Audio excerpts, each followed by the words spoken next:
E no Dia Internacional em memória às vítimas do Holocausto, o presidente Volodymyr Zelensky prestou uma homenagem em Kiev. Já do lado russo, o presidente Vladimir Putin também falou sobre a data. Luca Bassani traz as novidades para a gente.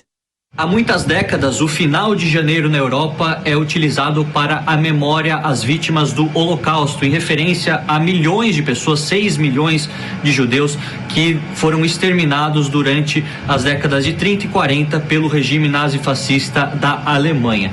Exatamente neste momento em que várias celebrações são feitas em homenagem ao povo judeu dentro da Europa, vemos que o próprio presidente Zelensky, que é de origem judaica, utilizou a data para prestar a sua homenagem a todas as vítimas, lembrando que também muitos judeus ucranianos foram mortos naquela ocasião, e dizer que nenhum tipo de violência contra uma determinada etnia ou determinado povo pode ser aceita durante o século XXI. Vemos então uma referência direta à invasão russa na Ucrânia. O presidente Vladimir Putin, todavia, também fez a sua homenagem ao povo judeu, dizendo que se solidariza com todos aqueles que foram vítimas ou pelo menos tiveram familiares que morreram nessa enorme tragédia, mas fez referências também dizendo que o povo ucraniano atualmente, o governo ucraniano, utiliza-se de técnicas neonazistas como aquelas praticadas na Alemanha para exterminar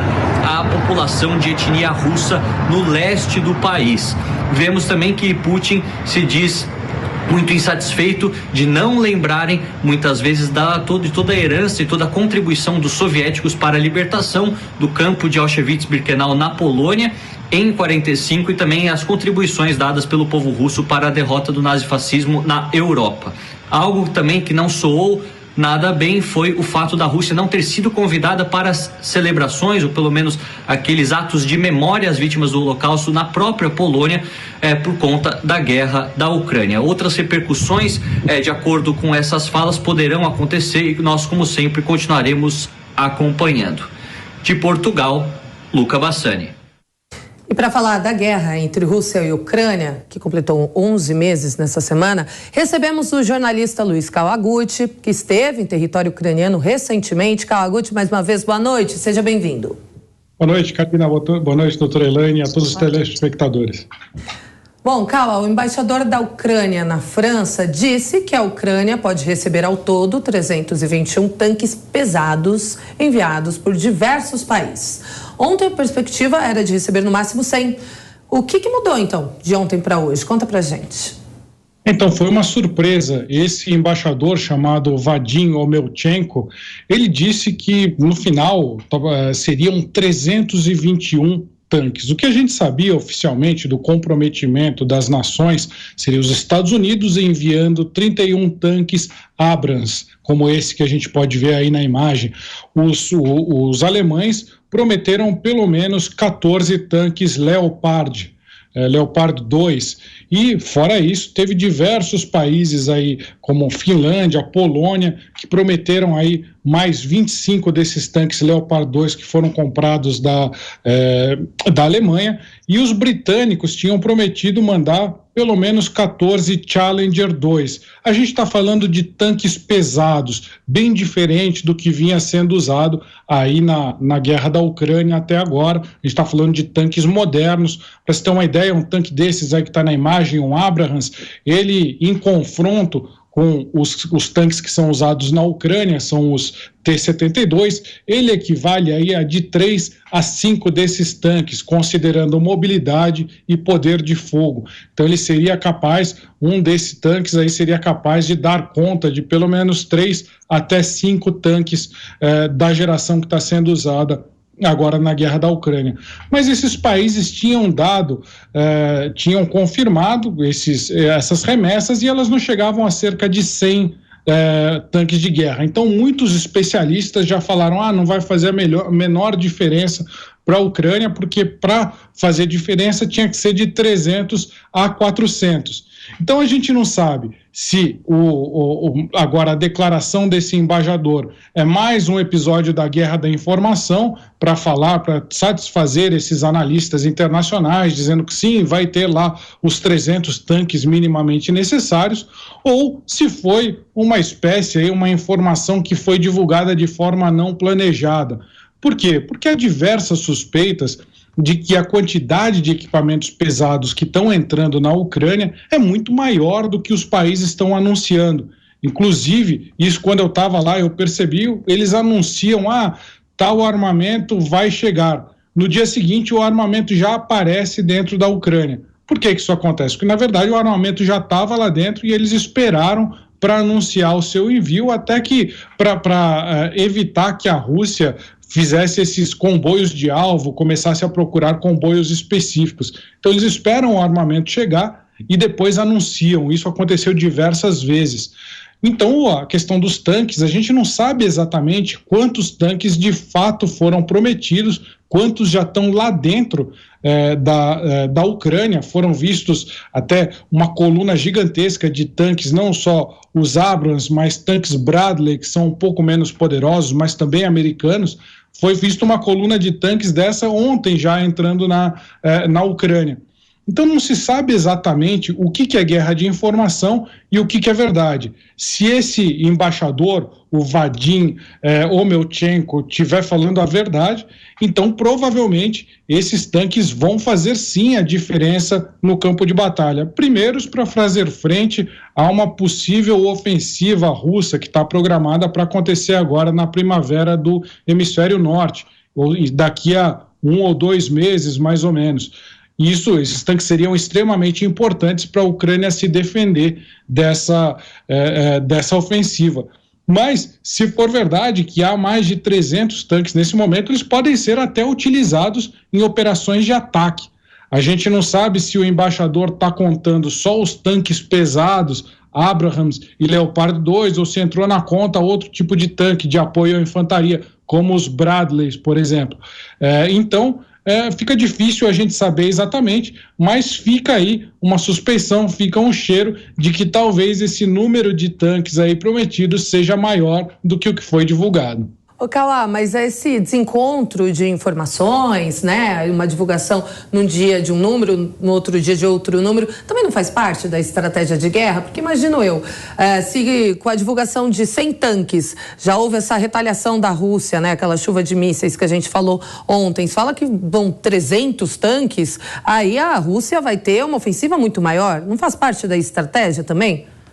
Concordo. Em tese, se a gente pegar uma análise que a gente chama realista, análise realista da guerra, não por ela ser mais realista que as outras, mas é o nome que é dado, você vai imaginar que todos os líderes, todos os generais, os políticos, eles vão tomar todas as decisões de forma lógica, racional, sem cometer erros. Mas na prática não é isso que acontece no campo de batalha.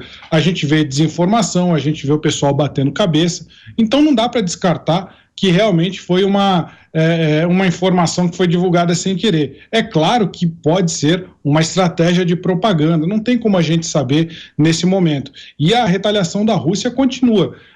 Ontem já houve um ataque que deixou 11 pessoas mortas e hoje tivemos mais 10 pessoas mortas em ataques da Rússia. 6 delas foram mortas em bombardeios na região de Donetsk, na cidade de Donetsk, que tem o mesmo nome da província, mais 2 na região de Kharkiv e 2 na região de Kherson. Então, o que mostra que depois da notícia do envio desses tanques, parece que os bombardeios estão ficando mais violentos. Eles estão atacando não apenas a infraestrutura de energia elétrica, mas também alvos residenciais. Inclusive, a Ucrânia divulgou hoje que uma estimativa de quanto seria necessário para se reparar todas essas usinas elétricas. Só ontem, 5 subestações de energia de alta tensão foram destruídas, só ontem. Então, a conta geral já chegaria a 17 bilhões de dólares para repor o que já foi destruído agora na rede de energia elétrica. Então, sim, concordo contigo, Kalina, a retaliação está sendo maior e acho que com esse anúncio do embaixador, esses ataques tendem a ficar até mais violentos. Agora, Kała, o premier da Polônia acusou o presidente Putin de criar campos de concentração. Essa declaração ocorreu no dia em que o mundo relembra o Holocausto. 27 de janeiro é o 28º aniversário da libertação do campo de Auschwitz. Qual é o impacto dessa declaração? Perdão, eu acho que é o 68º. Eu me confundi quando eu mandei a informação, mas de fato esse impacto dessa informação é bastante grande. Primeiro, como mostrou a reportagem do Luca Bassani, o presidente Putin ele voltou a acusar os ucranianos de serem nazistas, o que é uma acusação completamente sem fundamento. A ideia de os russos, e faz parte do manual, da cartilha russa, de você tentar achar um inimigo para justificar uma ação militar. Isso foi na época dos cossacos, isso foi na época dos tártaros, sempre tem um inimigo.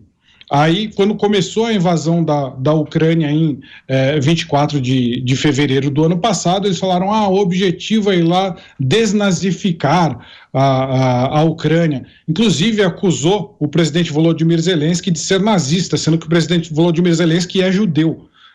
Isso causou um atrito muito grande. Quem fez essa acusação, na verdade, foi o ministro Sergei Lavrov, russo. Isso causou um atrito muito grande com a comunidade judaica e depois só foi piorando as declarações. Então, muito da reprovação dos russos em relação ao nazismo é muito da boca para fora, aparentemente.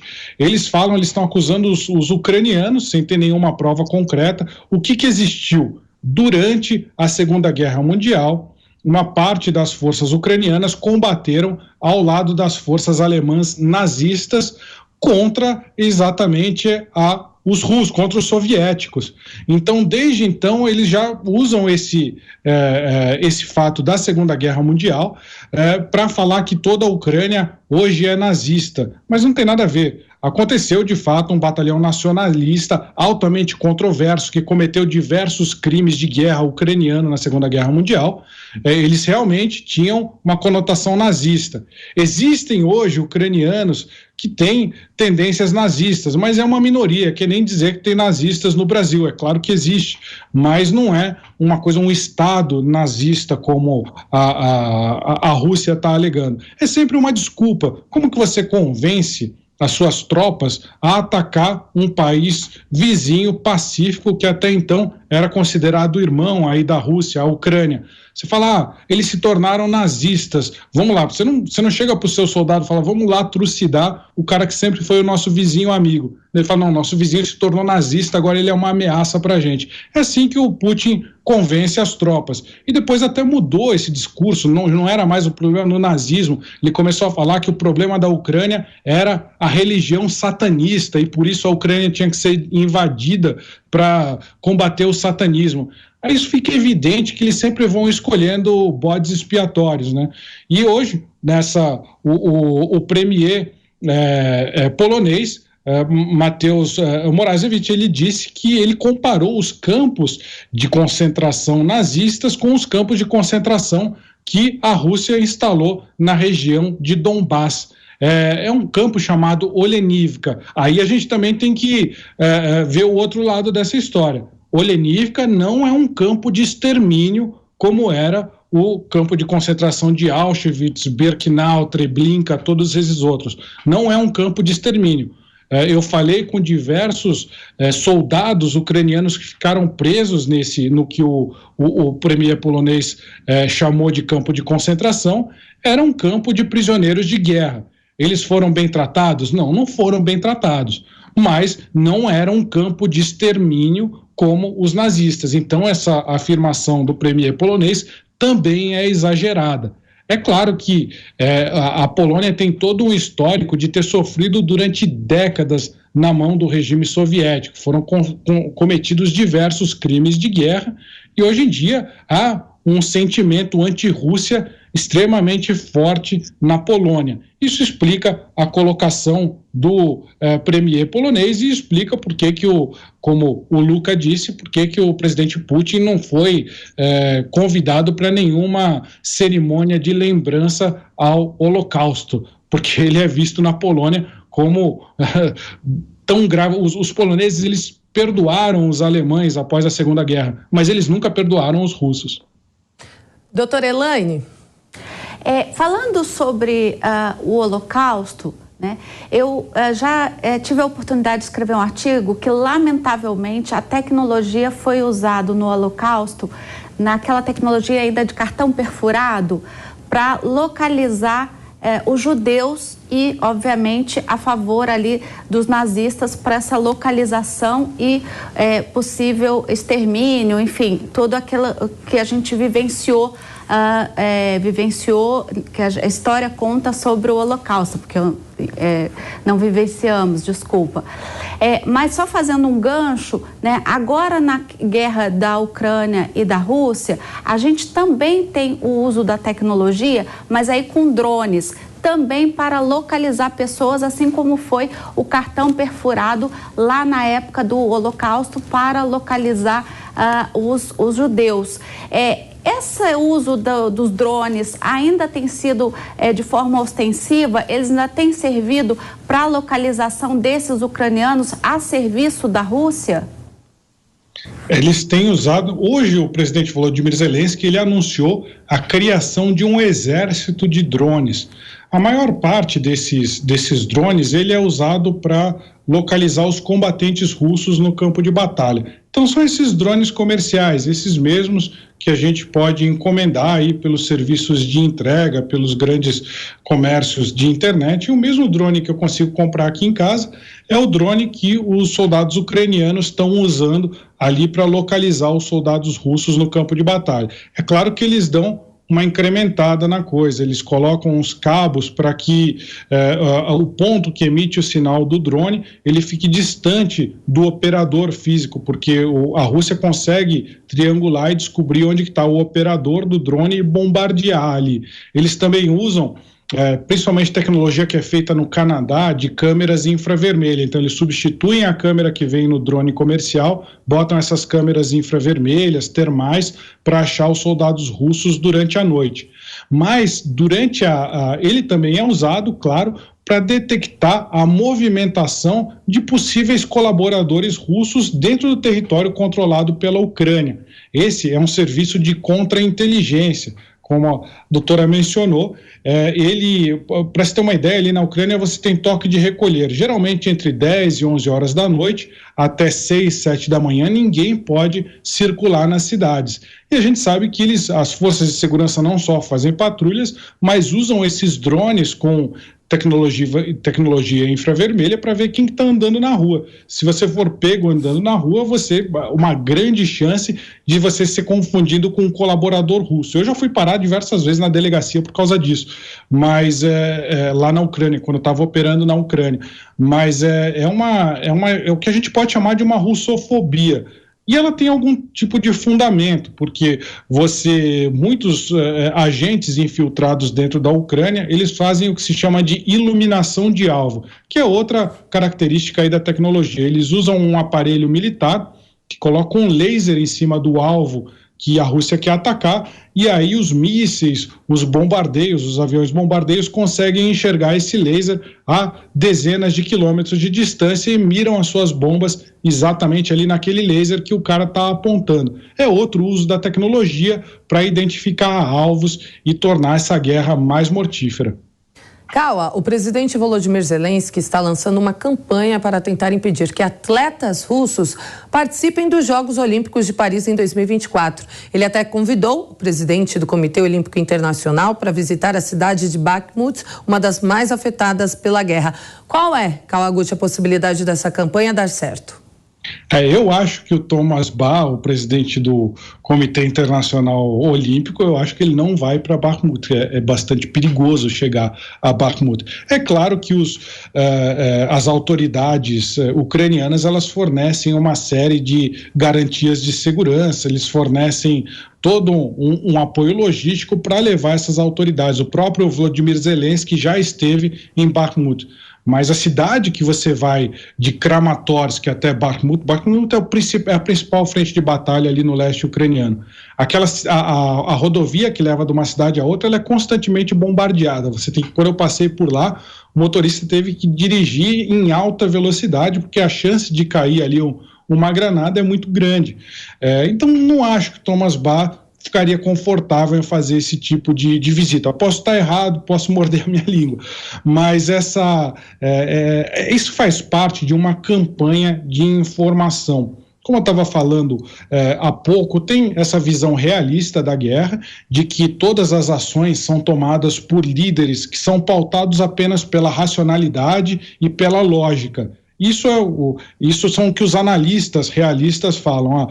Todas as ações tomadas numa guerra vão tentar maximizar a segurança do país, desses líderes, e tentar obter os resultados, os melhores resultados na guerra. Mas, na prática, não é isso que acontece. Muito das decisões de guerra são tomadas pela paixão, pelos sentimentos individuais dos seus comandantes, dos seus presidentes.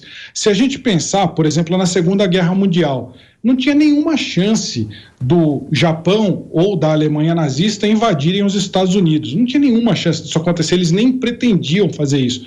Mas, mesmo assim, os Estados Unidos entraram na guerra. Não porque ele estava sendo ameaçado diretamente, mas por aquele estilo de vida, de liberalismo que os Estados Unidos defendia, aquilo estava ameaçado. Aí ele resolveu entrar na guerra. Então, muitas dessas potências, elas são motivadas por essas ideologias, pelos pensamentos, pelas paixões, pela cultura, principalmente.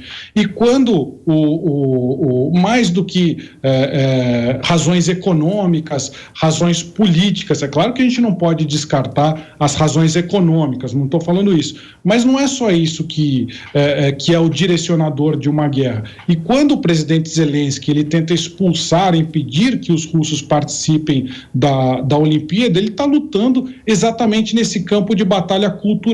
Ele quer criar aí uma imagem de que os russos são o inimigo não só da Ucrânia, mas de todo o mundo, por causa da sua política imperialista, por causa da sua política de conquistar territórios à força, que é uma coisa que não acontecia desde a Segunda Guerra Mundial. Então, muitas pessoas podem argumentar a respeito a essas opiniões de que é só mais uma atitude propagandística do Zelensky, ele é um marionete dos poderes dos Estados Unidos. Respeito essa opinião, pode até ser, mas ele está fazendo uma campanha nesse campo cultural, que sem dúvida alguma, se tiver sucesso, vai ajudar a Ucrânia. Nas Olimpíadas de Tóquio de 2021, a Federação Russa não foi autorizada, seus atletas puderam participar, mas eles não puderam levar a bandeira da Rússia, eles não puderam cantar o hino nacional, o hino nacional não era exibido quando um atleta russo